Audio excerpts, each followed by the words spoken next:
Is Apple's up-and-coming streaming service about to devalue the power of iTunes? We saw it with the iPad and the iPhone 6 Plus, so is Apple about to make the same mistake twice? We'll also be discussing super cookies, Pirate Bay, and what's the best use you've ever found for your iPad, because we found a pretty good one. This is Luke Besant and Cameron Norris. Every week we bring you the latest industry news, must-have reviews, gadgets and internet culture. Giving our opinions on the wider legal, social and moral implications of life in our digital age. This is App to Date.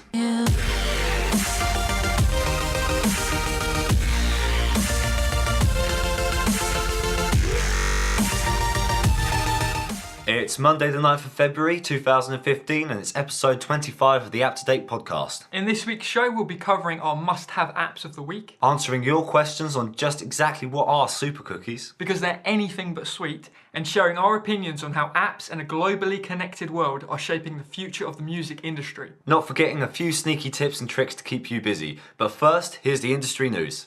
So Luke, do you want to get us started with Amazon Kindle Convert, which digitizes paper books? Are you tired of the same old boring paper books sitting on your shelf? Probably not, but if by chance you are, check this out. If you're a Windows user in the US, you can now digitize your paper books by using Kindle Convert. Launched on Monday by Amazon, Kindle Convert is a PC application which allows you to convert printed books into Kindle ebooks.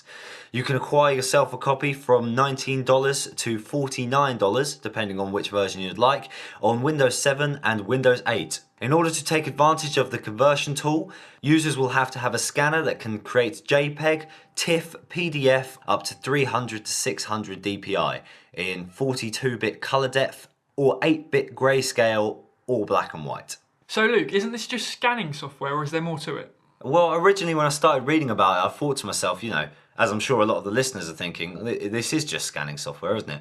It has got a few extra perks. You can actually text edit inside this. You can do automatic text alignment, and it even allows you to change fonts. So normal books don't allow you to do that. That's pretty impressive, honestly. Yeah. So if you're a big fan of Comic Sans, you can now read Shakespeare's greatest works.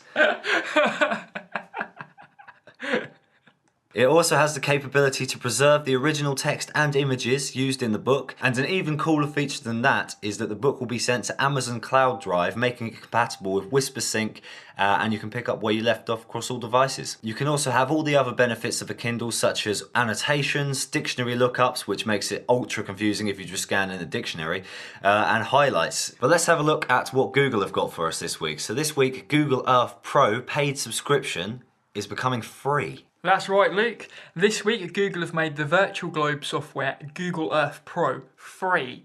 The $399 per year subscription service is now open to all globally as of this Friday. It's a bargain. That is a bargain. From $400 to free, no comparison. Well done, Google. The premium version of the multi-platform application features the ability to measure buildings, take high-resolution images, that could get interesting, as well as HD virtual routes and more. Google Earth started life back in 2001 as a CIA tool created by Keyhole Inc. called Earth Viewer 3D, which I actually remember using at school. Probably not the CIA version, but I do remember Earth Viewer.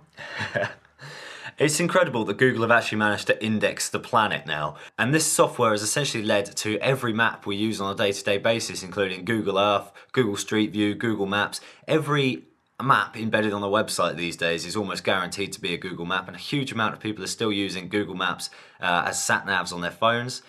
Who would have thought that in 2001 it would have got this far? It's just completely blown me away, and to just give it away like it's nothing is absolutely mind-blowing. So let's see what else they've been up to this week. Well, they bought two companies this week, including Launchpad Toys, who created popular augmented reality app Telestory, and we like a bit of augmented reality over on this show. Check out last week's show to hear more about that. As well as its storytelling app Toontastic. As well as having bought that, it has bought Odyssey, the backup and sharing app. So it's fair to say they've definitely kept us on our toes recently with news stories over at Google. Google are like a tech amoeba. They're just absorbing everything. Yeah. It's brilliant. Just keep growing, Google. This company's secret slogan is "Don't be evil," so I'm not too worried about it. But if they have to tell themselves not to be evil, well, maybe we should be worried.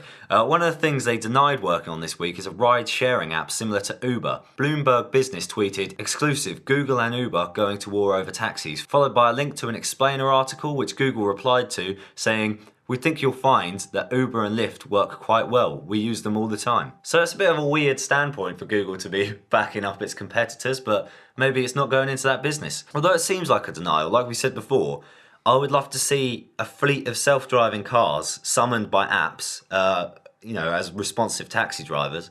Although, as we said in the past, again, it would have a huge impact and consequence for the travel industry. As we know, at the moment, Uber uses Google Maps to track drivers, track arrival times, and so maybe they'll partner up.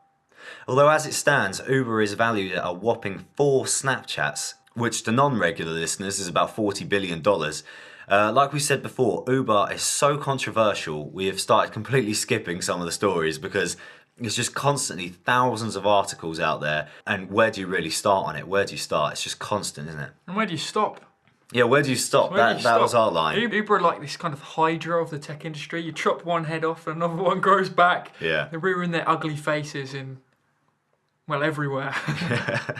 So to stop ourselves getting into circles with that conversation, we've tried to cut down on the Uber a little bit in this podcast. Its ethics and its moral place in societies throughout the world due to its economically destructive nature is questionable, but ultimately it is the progress, I guess. It's a progressive thing to do. It's the progress. It's the progress. That's a new slang that I'm bringing in. It's the progress. It's the progress. Talking about it's the progress, I hear you've got some interesting statistics published this week by Facebook. So this week, Facebook have claimed that they have more than 745 million of their 1.39 billion users globally access Facebook on a daily basis through mobile devices. Big Brother is watching. That is absolutely insane. Can you, when Facebook started, do you think Mark Zuckerberg said to himself, I'm going to have half the world constantly using this service? I wouldn't have ever logged onto my MySpace via my phone. Wow, MySpace on phone. That did not even occur to me. God, Bebo, mobile, no. Well, that blew my mind when Bebo came back recently. They've not gone as well as I thought they would, to be honest. No, same. I expected a bit more of a big bang. Yeah. And I thought that was actually a really great show, that one. It was nice how they were doing the animated images from text. So clever, but... You know why that is? Because they didn't reply to us. That is very true, actually. Yeah. Well, we've been pretty hot on it this week because most of the stories that we followed the following week, the newspapers have grappled onto. And it was the same with politics last week, actually, because it was announced that the Tories had spent like £100,000 on Facebook advertising. No, I think it was £100,000 a year on Facebook advertising. Yeah. So, They're just playing keep up with us. Yeah, they are playing keep up with us. We're like Google. If you don't comply with us, that's your career over. Well, I've complained about iOS Update 8 quite profusely on the show, but now I have some good news. With iOS Update 8.1.3, the update you've all been waiting for is here. If you haven't already, you should really update to 8.1.3. It's arguably the most stable iOS 8 update that's been released so far, with no major problems that we can find whatsoever. And this update also requires a lot less storage than the previous ones, which is something I complained about before, because it was almost impossible to update unless you deleted half your apps and videos. There's no landscape bug on this update, unlike previous versions, which has been a real issue for iPhone 6s, and the battery life is also pretty impressive. And there's no issues with Wi-Fi, Bluetooth, or compatibility with wireless headsets or keyboards, which is great. So if you haven't updated yet, now's your chance to do so. And I'd be tentative with future updates. So grab this one, you're doing pretty well.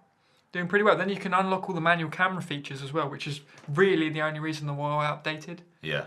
We said it in the headline, best use for an iPad. Successfully crash land a plane. A US couple used iPads to successfully crash land their plane in Wisconsin after electrical systems on the plane failed. Now, reportedly, they turned their iPads on in order to help navigate to an airfield where they attempted the crash landing. And remarkably, the unnamed couple did so with amazing success after landing the plane on its belly with no injuries and minimal damage. Well, if I was Apple, I'd be using that in my current marketing campaign. iPad saves lives. iPad saves lives, that's right. Yeah. Definitely. There should be an iPad on board every plane in America. Absolutely. Well, it would beat their current adverts, but we will get back to that. Absolutely. Now, we've got quite a meaty story this week about music and about the world of apps, Apple, and where the heck this is all going, because iTunes, MP3s, piracy, well, Apple are due to release their music streaming service. So could this signal the end of Spotify? Now, iTunes is said to have over 800 million credit cards on file and over 1 billion iOS devices sold, whereas Spotify, they only have 15 million paying subscribers. And with Apple's music streaming service on the horizon, it's not only cheaper than Spotify's premium tier, but offers artists themselves better royalty deals. Does this mean the end of Spotify? Apparently, the new Apple streaming service will be deeply integrated into iOS, iTunes, and Apple TV.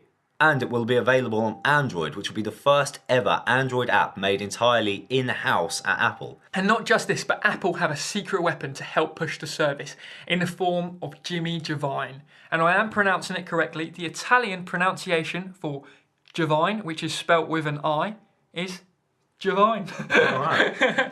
So, Apple's secret weapon, Jimmy Giovine. For those of you who haven't heard of him before, Jimmy Giovine is the co-founder of Interscope Records. Think Snoop Dogg, Eminem, Lady Gaga, you name it. And he's also the man who created Beats music with another hip-hop legend already signed to his label, Dr. Dre.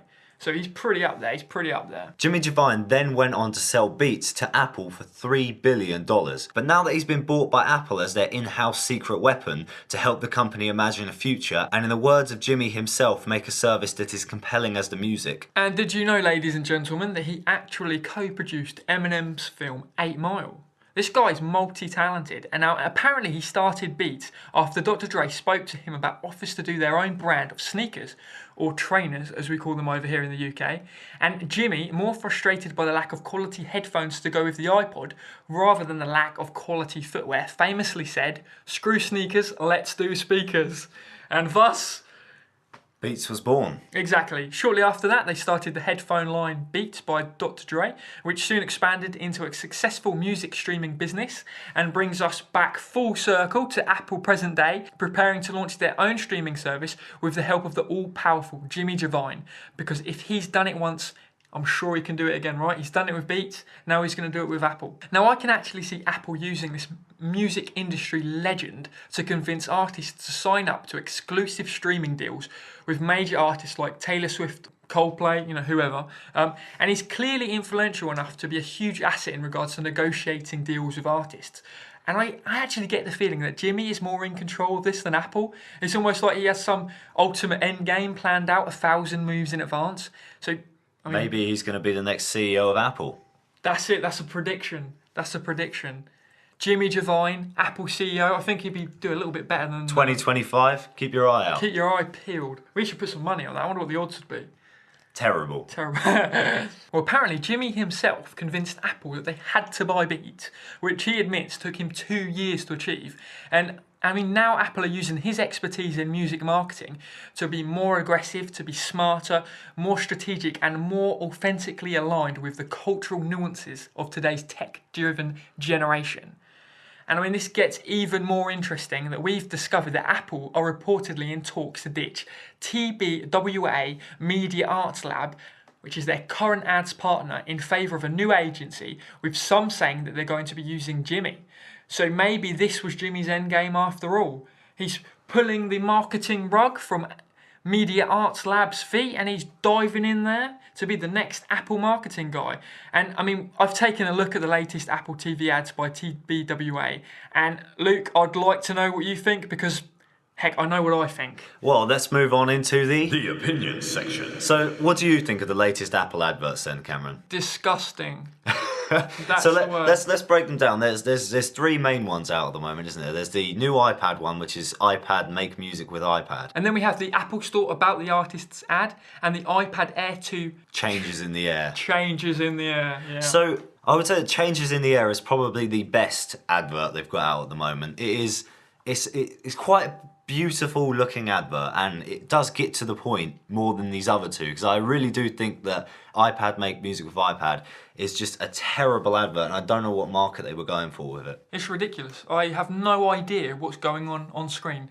What it has to do with Apple. Well, apparently one of these what's he called himself? Elephant? The musician, Elefina, or whatever his name is, who is actually presented as a female at the beginning of the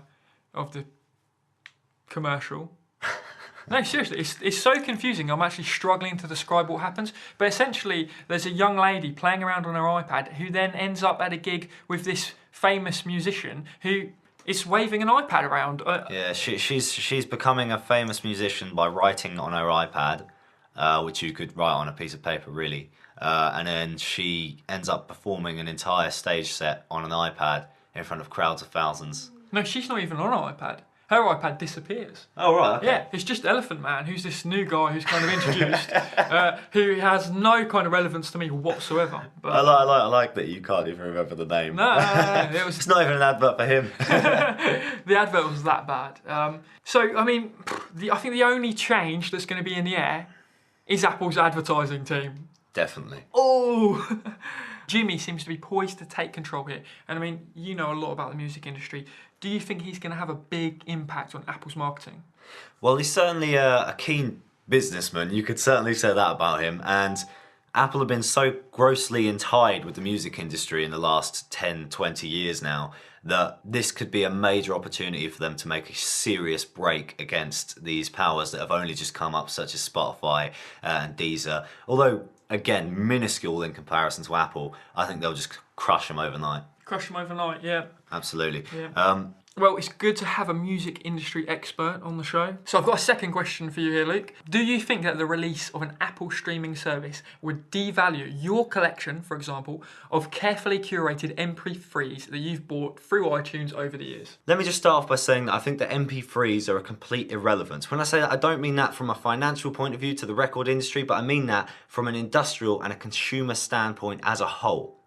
MP3 sales simply filled a void. In the early 2000s, the industry had a huge disruptive problem with Napster and piracy of the MP3s were being pirated before the widespread adoption of online music sales. When Napster first came out, it flipped the entire music industry on their ear. Record sales were down and the belief that music was of no financial value had begun. When Apple and other providers came along with their newly, quote, legal, unquote, alternative, it was already too late. Digital music market had already decided how they wanted to respect this field. iTunes and MP3 have stood a great placeholder, but it means nothing to anybody anymore. When Spotify and streaming services came out, they had finally outran the pirates. They offered a financially viable way of hearing as much music as you'd like from as many artists as you'd like, in a more practical way. iTunes felt like it was getting charged for a free service, whereas Spotify is actually convenient, and so it feels worth the charge. It's better tailored to the smartphone market, and I think it's better respected. You'll never look at an MP3 collection with nostalgia the same way you look at your CD collection or your vinyl collection, because it's evergreen. They don't depreciate, they don't age, they don't stay with you. You don't have a physical ownership over anything, and you can't even order them and display them how you'd like.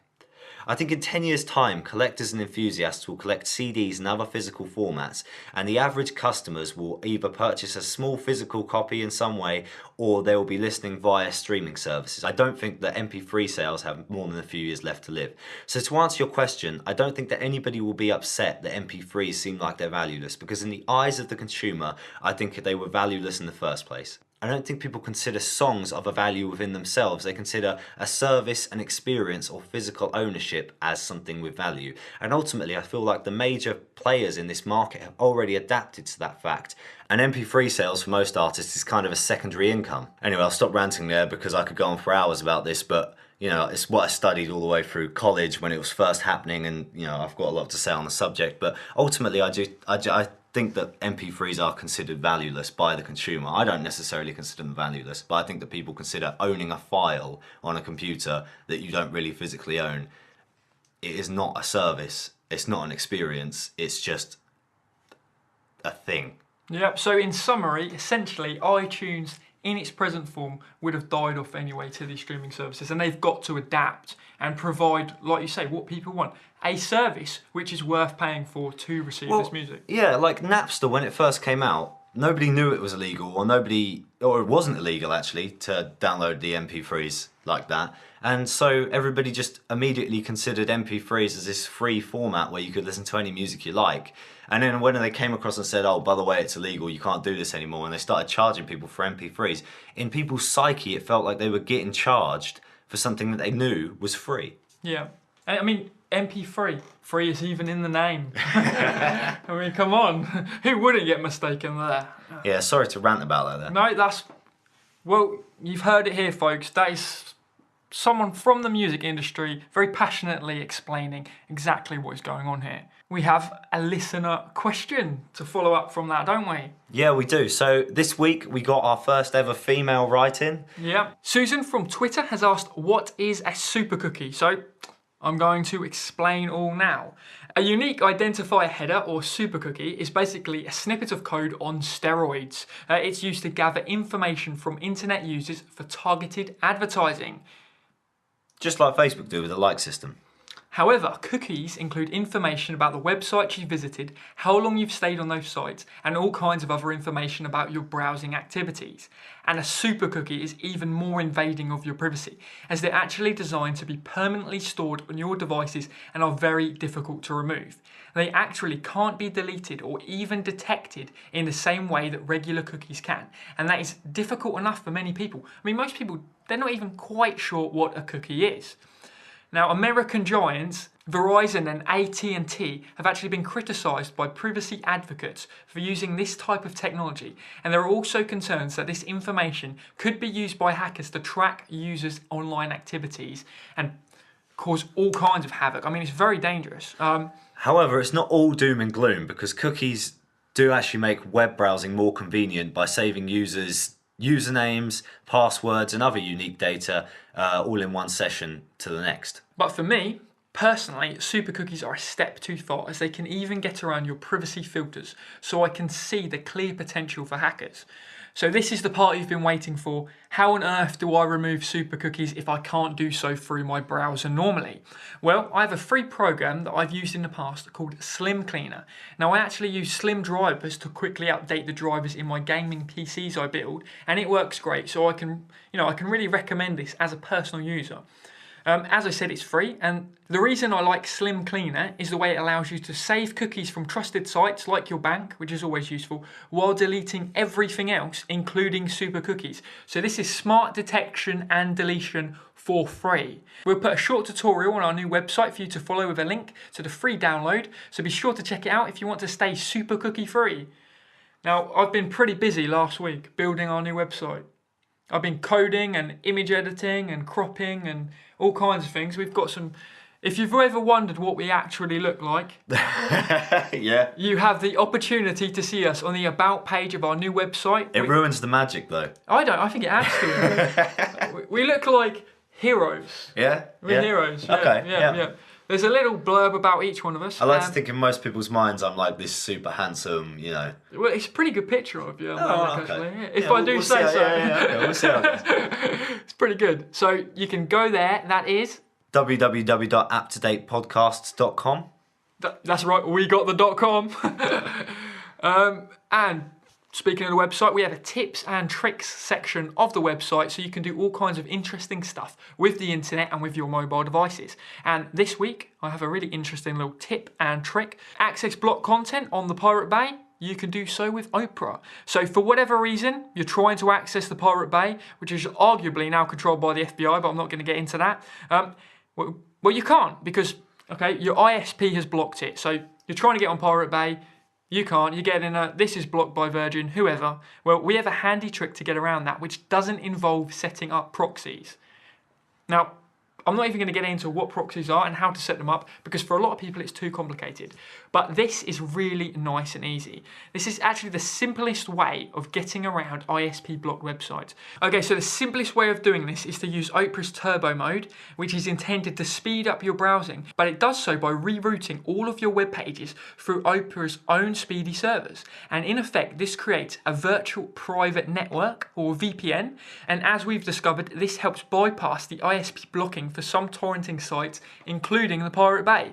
So all you have to do is simply install the Opera web browser from PC Advisor or wherever site you want to go to, find the Opera Turbo icon, which is on the left of the status bar, hover over this icon and it says Opera Turbo off. We'll click it on, and once Opera Turbo is enabled, the icon turns blue, and each time a page is loaded, Information is displayed about the network savings, so you've got faster page loading times, and also you can get on the Pirate Bay for whatever reasons you may want to do that, which are of none of our concern. Okay, so last of all, we have the apps of the week. So our first app of the week is Earth Primer. Well, we're pretty split on whether the iPad, or in the very least tablets, are the future of education or not. But this next app is a great example for highlighting their potential. The creators of Spore have released what they describe as a science book for playful people with their app Earth Primer, which is aimed at helping young children discover how the Earth works through interaction and fun. The app allows children to form glaciers, sculpt sand dunes, make mountains, and control the weather. It's pretty beautifully put together as well. The art is really incredible. You can see where the Spore influence is there. Have you ever played Spore? Obviously, that's all inside the app. You can't just be Storm because you have this app. No, you don't get genuine powers for creating glaciers and sculpting stand dunes, but within the app you can.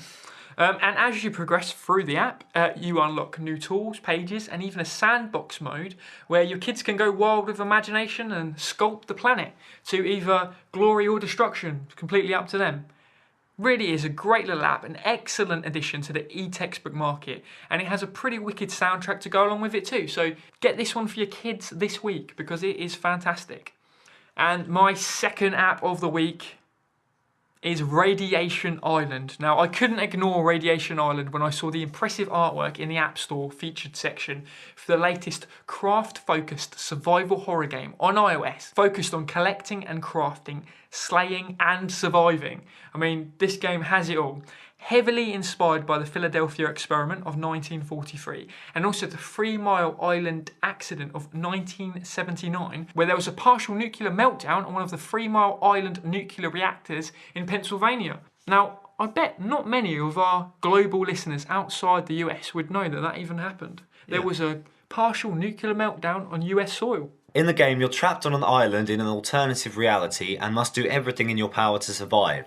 This really should be a PC game rather than on tablet. It features a massive world to explore, filled with radioactive samurai sword-wielding zombies and wild animals. Now, admittedly, the game is pretty glitchy, but this is all very forgivable given the sheer amount of content up for grabs here, as well as a pretty amazing story to uncover and a huge amount of replay value. Now, to give you some insight into what this game is actually like, there's even a huge saltwater crocodile which has repeatedly killed me meters from my seaside hideout as I try to hack it to death with a makeshift machete. So all in all, with controller support, I'd give this game 8 out of 10, would hack again. You can learn more about the Philadelphia experiment and the 3 Mile Island accident with the full app review on our website. That's all from Up to Date Podcast this week. Make sure you check back next week for episode 26. Thanks for listening.